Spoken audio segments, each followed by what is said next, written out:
Oke, salam dan salam sejahtera. Dan hari ini ya keluar di berita ya berkenaan dengan PAS bayar hutang kepada Harakah ya yang berjumlah RM590,000. So, saya juga melihat kenyataan dikeluarkan hari ini yang mana menyatakan terima kasih bayar hutang, tapi jangan lupa baki RM2 juta. Ini kata bekas pencetak Harakah ya. Yang mana saya lihat kenyataan dikeluarkan di dalam berita terkini, iaitu pengurus NAJ Press Research Sendiri Berhad Hussein Jen merupakan bekas pencetak akhbar Harakah mengesahkan PAS sudah melunaskan hutangnya berjumlah RM ya RM659,000. Tetapi dia juga menyatakan di sini sambil mengucapkan terima kasih atas komitmen PAS melangsai hutang. Hussein juga bagaimanapun ya mengingatkan parti itu agar tidak lupa dengan hutang yang berbaki RM2 juta.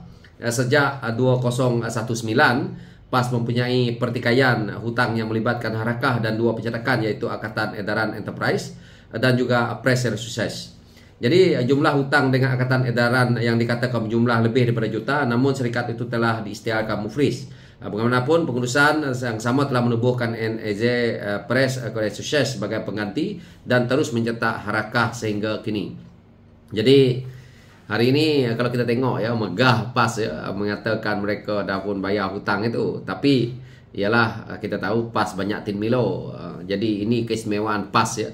PAS sangat beruntung tahu. Sebab apa? Pengikut-pengikut PAS apabila pemimpin mereka membuat fitnah ataupun pemimpin mereka tidak bayar hutang seperti ini, mereka akan kutip derma dan akhirnya mereka boleh bayar. Sebab tu kalau kita tengok, biar rakyat mereka susah, yang penting ya mereka nak sokong PAS ataupun mereka nak air keruh. Jadi kalau kita tengok juga PAS selalu menggunakan slogan nak air bersih atau nak surga. So inilah kita lihat ya kepimpinan PAS. Hari ini kita tengok masih lagi bertanya tentang isu yang 2 juta itu. So saya harap PAS bayarlah 2 juta tu, bukan susah pun. PAS sebenarnya ada duit, cuma dia nak bayar atau tidak. Kerana apabila PAS berada dalam kerajaan, pemimpin PAS semua jadi menteri. Kalau kita tengok hari ini, pemimpin PAS tak ada lagi yang pakai kancil. Pemimpin PAS semua pakai Tesla, Mercedes, BMW, Volvo, semua kereta-kereta yang datang daripada Eropah. Saya heran juga. PAS mengkritik Israel lah, PAS kritik Barat lah, PAS kritik kita gunakan perlembagaan penjajah lah. Tapi Hadi Awang, pemimpin PAS gunakan barang-barang daripada Barat. So patutnya mereka-mereka ini tak gunalah laptop ke, komputer ke, telefon ke. Gunalah cara apa yang sepatutnya, yang jangan dikeluarkan oleh negara-negara Barat ataupun penjajah. Jelas di sini PAS suka berbohong. Pemimpin PAS ni kalau kita tengok apa yang berlaku di sini, apabila mereka berhutang, mereka susah nak bayar. Inilah sikap yang kita nampak. Sepatutnya mereka bayarlah, tak payahlah buat pertikaian dan sebagainya. Tapi terpulang kepada mereka, itu parti mereka, hak mereka. Cuma saya nak beritahu bahawa isu yang kita nampak sebelum ini, PAS ini mengkritik parti orang, PAS mengkritik pemimpin orang, PAS mengkritik kerajaan. Tapi PAS sendiri perkara-perkara yang kecil seperti ini pun mereka tak mampu nak luruskan, mereka tak mampu nak selesaikan. Contoh kita tengok di negeri pimpinan PAS, apabila sebelumnya tidak ada masalah, apabila PAS jadi kerajaan timbul bermacam-macam masalah. Kita tengok yang terkini negeri Kedah, hutang kepada pekerja pun mereka tak boleh nak bayar. Syarikat melibatkan JLC mereka. Jadi perkara-perkara seperti inilah yang penting kepada mereka adalah untuk nyawa mereka. Jadi rakyat di luar sana perlu lihatlah kepimpinan PAS ini. PAS hanya bercakap gedebang-gedebung, tapi hakikatnya mereka gagal. PAS akan menipu dengan menggunakan sentimen kaum dan agama demi untuk kepentingan politik, ahli politik mereka. Mereka tidak lebih daripada itu. Pemimpin PAS betul-betul tidak pandai memimpin. Kalau kita tengok ya kepimpinan negeri Kedah yang ada hari ini, banyak cacah merba, isu air. Orang buat lain, dia buat lain. Lepas tu dia kata disebabkan kos kenaikan. Tapi Johor boleh buat, Negeri Sembilan boleh buat. Macam mana dia boleh tak boleh buat? Jadi dia salahkan orang, disalahkan menteri. Semua orang dia salahkan, dia yang betul.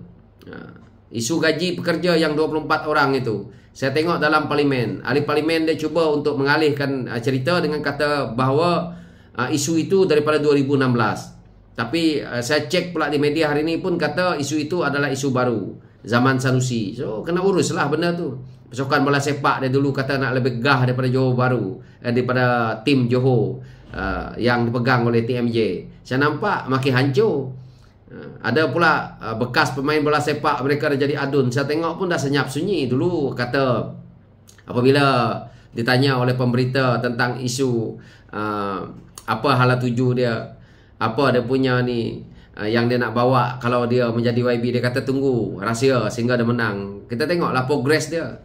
Jadi itu yang di Kedah, yang di Kelantan, di Terengganu kita pun tengok nanti 5 tahun ni apa sebenarnya yang pemimpin PAS buat untuk mereka laksanakan untuk membuktikan bahawa mereka hebat untuk memimpin negeri. Saya percaya kalau kita boleh mengambil alih kerajaan negeri yang dipimpin oleh PAS, ya, keadaan di sana akan bertambah baik. Saya juga tengok tadi di Terengganu ada kawan saya post, pantai Terengganu ada sebahagian yang kotor sangat. Jadi perkara-perkara inilah. Adakah PAS sudah berjaya memimpin kerajaan? Pada saya kerajaan negeri mereka gagal, apalagi mereka nak pegang negara, apalagi nak memimpin sebuah negara yang perlukan pembangunan. Kita perlukan orang yang pakar dalam ekonomi. Jadi inilah PAS. Hutang harakah yang sebanyak itu pun susah nak bayar, lihat. Sedangkan orang yang mencetak harakah ni pun orang dia juga, itu pun dia tak nak bayar. Kalau orang lain lagi lepas kencing. Tapi saya heran juga, orang yang membuat cetakan harakah ini masih lagi nak buat kerja dengan PAS. Memang betul-betul walaon lah puak-puak ni. Saya tak faham lah. Tapi terpulang lah, ya. Itu hak mereka. Cuma saya nak beritahu dekat rakyat di luar sana, inilah sikap pemimpin PAS. Mereka cakap orang lain boleh, tapi orang lain cakap dia, dia berputar belit, putar ke sana, putar ke sini untuk selamatkan nyawa politik mereka. Bayangkanlah hari ini kita tengok PAS masuk parlimen, apa pun tak ada.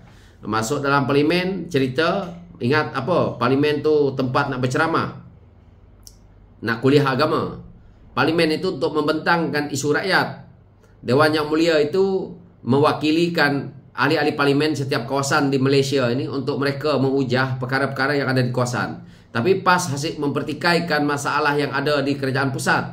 Seolah-olah PAS bukan ahli parlimen yang mewakili kawasan mereka. Tidak ada hujah tentang kawasan mereka. Beritahulah dekat kawasan aku tak ada air, tak ada tandas. Kawasan aku tak boleh nak berbini 4, 5. Beritahulah macam tu. Jadi ini tidak. Dia persoalkan perkara yang dibuat oleh menteri yang ada hari ini, yang mana tak kena mengena dengan mereka. Saya tengok mereka persoalkan Datuk Seri Anwar Ibrahim lah, persoalkan macam-macam lah yang di pusat itu, yang tak ada kena mengena dengan pemimpin PAS. Kawasan dia tak pernah cakap. Hadi Awang, dia persoalkan isu pencen. Apa hal kau nak pergi soalkan isu pencen lah apa semua? Hadi takut. Takut pencen dia yang banyak-banyak tu kena potong. Tinggal satu lagi, tak boleh nak makan dah. Ini masalah pemimpin PAS. Kata tak kejar jawatan, kata tak kejar itu ini. Tapi mereka lah kejar duniawi nombor 1. Itu saja ulasan saya. Sekian, terima kasih, thank you. PAS bayarlah hutang harakah tu 2 juta lagi.